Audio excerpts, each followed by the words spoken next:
Oi gente, no vídeo de hoje eu vou mostrar uma coisa que torna Kuala Lumpur uma cidade única no mundo. Como que 3 religiões e culturas completamente diferentes vivem em harmonia, lado a lado, sem nenhum tipo de conflito. Esse país aqui no sudeste da Ásia mistura influências indianas, muçulmanas, chinesas, de uma forma muito única. Em apenas um dia nós vamos visitar um templo budista chinês, uma mesquita, que é um templo muçulmano, e um templo hindu.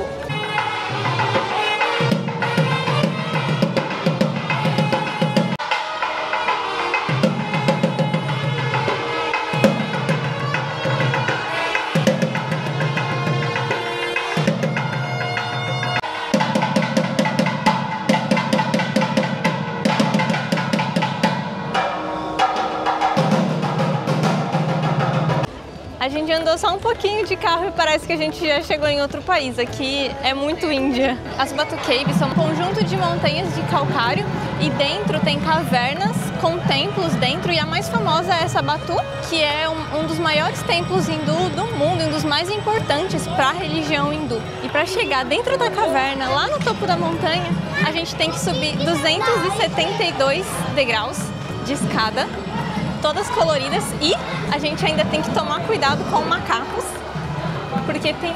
Nossa, é muito íngreme. A entrada aqui no templo é de graça. Era para os macaquinhos que a gente viu estarem aqui. Normalmente eles ficam aqui na escada, tentando roubar comida de quem passa, mas talvez pelo horário já não tenha mais nenhum, eles já foram dormir. Que bonita a caverna lá em cima. Os primeiros indianos que chegaram aqui na Malásia foram pessoas escravizadas pelos colonos britânicos, que foram trazidos para cá no final do século XIX, e aí agora já são os descendentes dessas pessoas escravizadas aqui, que formam essa comunidade de indianos e hindu. E hoje, mais ou menos 7% da população malaia se considera hindu. O horário eu acho que influencia bastante a experiência aqui. Agora já são 7h15 da tarde, então já não tem mais sol, tá super mais fresco. Só que é muito úmido, né? Muito abafado. Eu pensei que fosse ser pior para subir, mas até que foi de boa.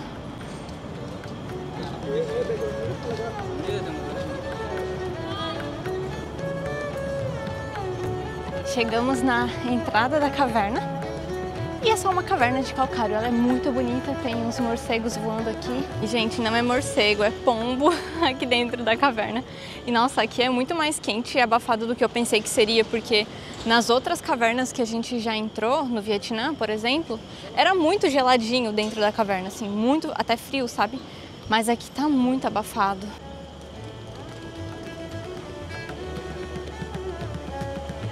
Umas divindades penduradas no morro, meditando.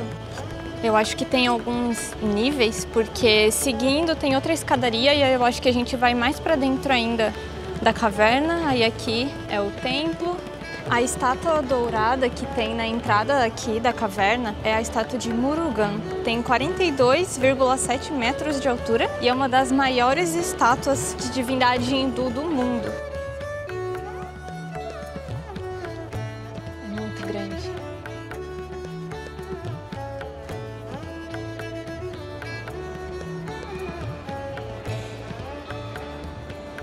Parece que a gente vai cair pra frente.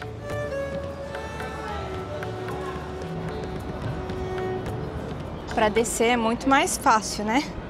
Mas dá medo de cair do mesmo jeito. Descemos. As minhas perninhas tão bamba. Ai, foi melhor do que ter ido pra academia, eu acho. Olha o suor. Eu tô sentindo o suor escorrendo aqui. Foi legal ter ficado até a noite, porque fica bem bonito com as luzes acesas.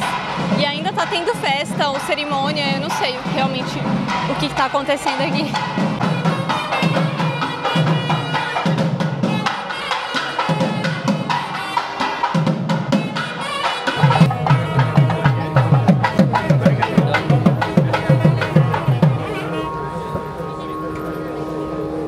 Tanto higiene quanto modos, educação, enfim, querendo ou não, são culturais. E não é querendo ser xenofóbica ou algo do tipo, mas aqui foi o lugar religioso mais sujo e fedorento que a gente já foi. Realmente tinha muito lixo espalhado por todo o templo, fedor de esgoto, de lixo, de urina. Tinha vários galos, tanto presos quanto soltos aqui pelo templo. Eu não sei também se é cultural, eu sei que na Tailândia, por exemplo, eles têm templos de galo. Eles consideram tipo galo de briga, assim, meio sagrado, enfim, eles têm até uns templos que você compra um galo de cerâmica pra colocar como oferenda, como agradecimento, enfim. Eu não vi aqui estátuas de galo, mas eu vi galo de verdade, que é pior. Tinha umas gaiolas grandes, cheias de galo preso e tinha alguns soltos. E aí o chão é cheio de cocô, de galinha, enfim, e aí eles jogam água. Então fica um cheiro muito desagradável misturado com calor. E aí a água, cocô e xixi de galo, enfim, é uma coisa bem desagradável. Mas assim, eu amei o lugar, eu amei a caverna, amei o templo. Foi uma experiência muito legal. Até esses eventos, essa música, essas apresentações. Eu não sei que cerimônia é essa que está acontecendo aqui, mas eu achei bem legal. Foi a primeira vez que eu presenciei rituais hindu. Mas as Batu Caves foi isso, gente. Eu espero que vocês tenham gostado. Aqui é um dos principais pontos turísticos de Kuala Lumpur. Então é muito legal vir. Dá pra vir de transporte público, é só pegar a linha azul até a Batu Caves mesmo, e é bem barato, só que do centro até aqui demora mais ou menos 1 hora de transporte público. A gente veio de Grab, que é tipo Uber daqui, e deu uns R$30 e pouquinho, mas foi 30 minutos. A gente achou que compensava, porque a gente não queria ficar andando, saindo da estação, a gente não sabia qual seria o grau de dificuldade, e aí a gente já ia andar pra caramba aqui, então a gente não queria estar cansado, e foi bem melhor ter vindo de carro, mas vir de transporte público é uma opção também. E agora vamos conhecer um pouco mais sobre a religião oficial da Malásia. Diferentemente do Brasil, que é um país laico, aqui na Malásia tem uma religião oficial, que é o Islã. A Masjid Negara é um dos principais símbolos de Kuala Lumpur e um marco importante, tanto religioso quanto arquitetônico do país. Aqui na entrada tem esse lugar para pegar lenço. Você pode comprar o lenço e é só uns 25 ringgit, mas tinha escrito assim, lenço de graça. Eu pensei que fosse para emprestar, né? Que eu pego e quando eu sair eu devolvo. Mas a menina falou que eu posso pegar, usar aqui e levar embora, tipo como souvenir.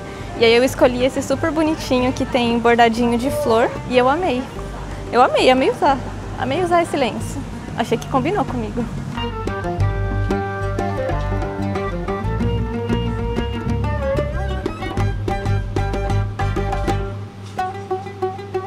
Todo mundo sempre fala que eu tenho cara de árabe, não sei se é pelo meu nariz, pelo olho, enfim, mas eu acho que de hijab eu fiquei mais árabe ainda. O Cássio tava com uma bermuda acima do joelho, então ele precisa cobrir com esse sarong igual na Indonésia.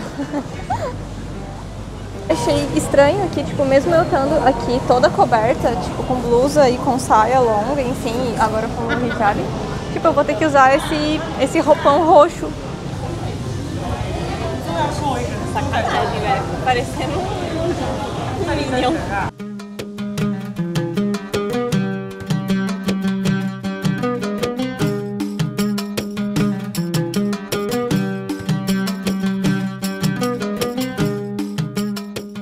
A grande maioria da população aqui na Malásia é muçulmana, cerca de 64% da população. E aqui, apesar da religião oficial ser o islamismo, a Malásia também reconhece outras religiões, como o hinduísmo, o budismo e o cristianismo, e todo mundo vive em harmonia aqui. Mas apesar de ser a mesma religião, o Islã, aqui na Malásia e no sudeste da Ásia também, como a Indonésia, é um islamismo diferente do que tem na Arábia, porque o islamismo surgiu na Arábia e foi trazido aqui para o sudeste da Ásia entre o século XII e o século XV por mercadores árabes que vieram aqui para a Ásia e trouxeram a religião junto. Mas aqui nessa região já existiam outras religiões, como o hinduísmo, o budismo. Então o islamismo aqui nessa região, ele é bem mais sincrético, né? Ele é mesclado com as religiões que já existiam aqui. Por exemplo, aqui não existe a lei da Sharia, que existe no Oriente Médio. Aqui, na verdade, só quem é muçulmano mesmo segue a Sharia, e só em questões de herança, questões de casamento, enfim. Não é uma lei que se aplica para todo mundo.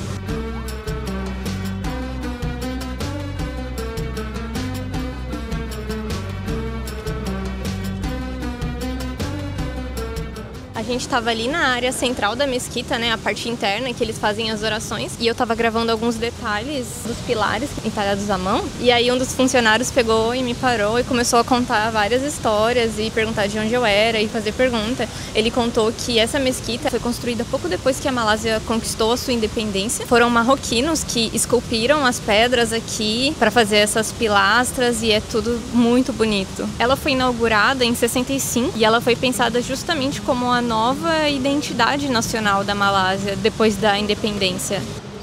Olha que legal, tem o Alcorão traduzido para português, mas também tem vários outros idiomas, tipo francês, italiano, tem até em tailandês. E esses aqui de cima são de graça. A gente aprendeu bastante com o Din, que é esse funcionário aqui da mesquita. Ele explicou pra gente que toda sexta-feira é obrigatório os homens muçulmanos virem pra mesquita fazer as orações, mas as mulheres não são obrigadas a vir. Na verdade, as mulheres muçulmanas não podem fazer a oração enquanto elas estão menstruadas, e depois do parto elas também não podem fazer a oração por até 40 dias.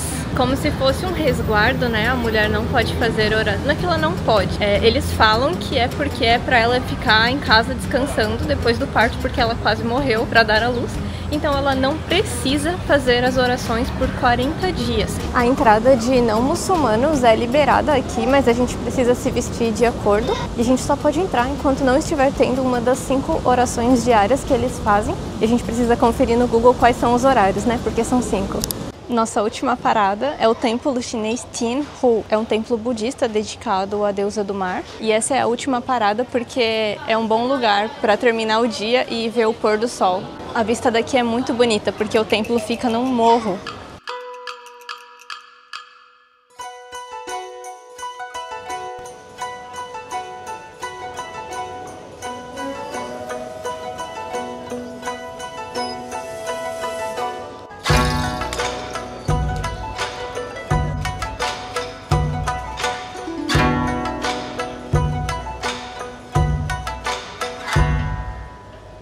Aqui não é só um lugar turístico, é realmente um templo religioso onde os budistas vêm rezar, agradecer e colocar oferendas para Buda. Então é melhor só respeitar e observar o que as pessoas fazem enquanto elas estão aqui e não atrapalhar, porque imagina você estar em uma igreja tentando rezar e tem vários turistas atrapalhando e falando alto e fazendo coisas inapropriadas em um lugar religioso. Então tem que ter noção, né?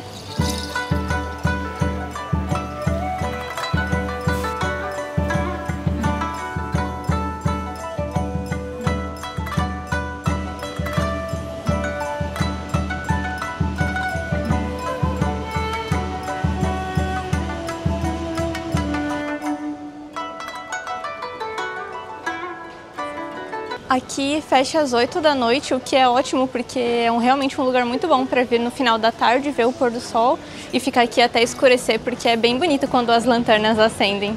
Eu vou terminar o vídeo aqui. Eu espero que vocês tenham gostado e aprendido um pouco mais sobre as religiões na Malásia. Tchau, até o próximo!